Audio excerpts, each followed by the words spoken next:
brought this project to your attention? They kind of had me in mind for it before they told me it existed, so I just got a call one day that said, hey, you want to do this thing? And I said yes. I'm sorry, that's not a very good answer, but that's how it happened. Yeah, okay.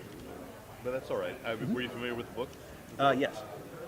Yeah, but I hadn't read it fully, like I'd skimmed it, but then, of course, once they told me they were interested in me doing the job, then I read it, and yeah. Were there any logistics of two different properties from two different companies? Was it challenging, or was it actually easier than you expected? It was easier than I expected, actually.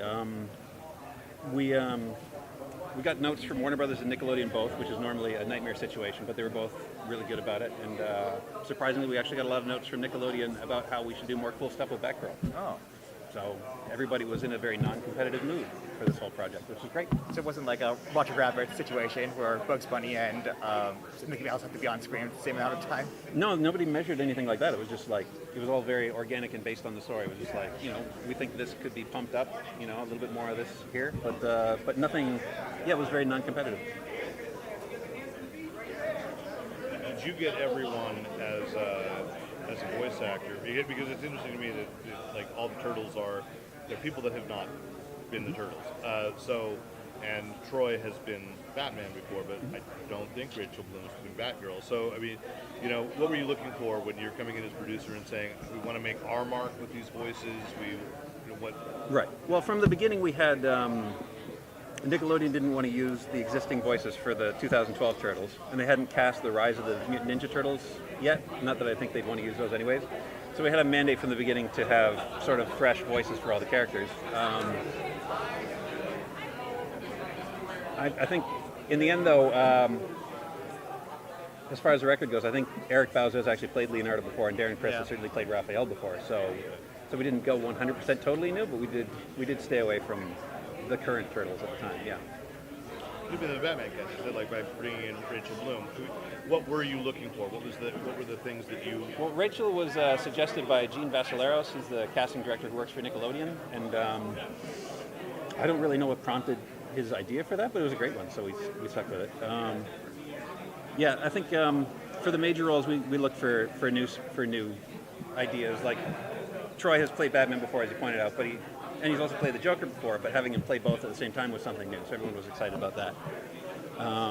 And then for some of the roles with less lines, we just went with more established actors, like John DiMaggio has played Mr. Freeze before, and of course Tara has played Harley and Ivy both at separate times. So go. So Nick handled the casting, or did you split it up? Well, the casting director was Gene Vassaleros, who works for Nickelodeon primarily. But at the casting session, we had executives from both companies and Warner Home Entertainment. So everybody contributed to the decisions there. What was an idea that you had for this that you really wanted to stand out?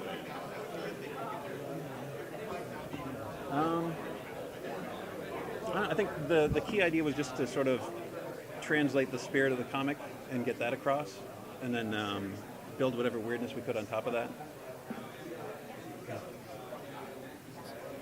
Whose idea was it to, obviously you were just mentioning they're not in dimensions, they're in the same universe. Right. Was that something already decided, or someone came up with the idea? No, that was one of the things I asked for at the beginning, because for me, I like the old DC Marvel crossovers, like Superman versus Spider-Man or Batman versus Hulk, and their approach was basically, let's just say Superman lives in Metropolis, Spider-Man lives in New York. They've just never met until now.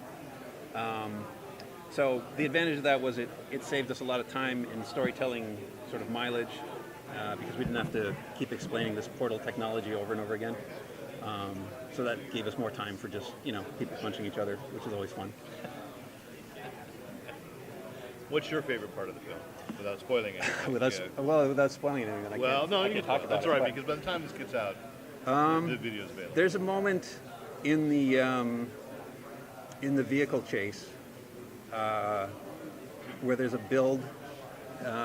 There's a build of scale amongst the enemies they're fighting, and the ending of that was something that I pushed really hard for, and I really liked. You'll know it when you see it. Are you guys all going to see the? Yeah. Hope so. Okay, cool. If you could potentially have another property crossover, DC or anything else? What would you like to see? Well, because the comics have already been made, I already told everybody at Warner Brothers that I'm calling dibs on Justice League Power Rangers.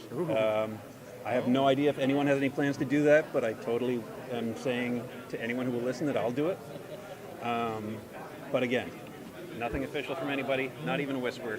So yeah. Right, but if you were to dream, the books exist, but in your head, did we all grow up like with our favorite properties and like Sure. they play the toys crossover? I mean, I'd be hog wild for a Justice League Avengers crossover too. Yeah. You know, I mean that's the Busiek Perez one was pretty good. That'd be a great thing to build off of.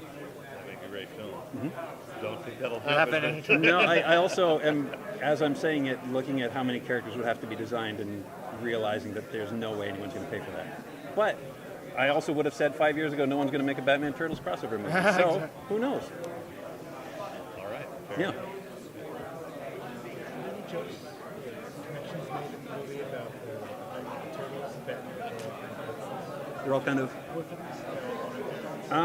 Not so much of that. We did at the beginning look for the areas of commonality, but we ended up focusing more on the martial arts aspect of things. We tried to make it sort of more like a. We were given the mandate to make it like the 80s comics, so we sort of tried to make it sort of a crossover of like 70s Shaw Brothers martial arts films and like 80s action movies. So yeah, we didn't have a lot of time for character backstory and all of that. It was just too much punching. Also some kicking. I don't want to say it's all punching. But if they sequelized this, would you? Honestly, I guess you'd have to go more original. again, nobody said anything about a sequel. I realize So, that, but I think my ideal for a sequel would be to bring in Krang and go more sci-fi with it. That's what he said. That's what Marley said. He'd like to bring them into the Batman into the Ninja Turtle world, like Bebop, Rocksteady. Well, yeah, and the good thing with establishing it in the same dimension is he just has to drive to New York. But, yeah, or fly.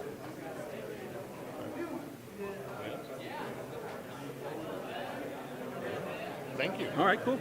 Thanks. All right.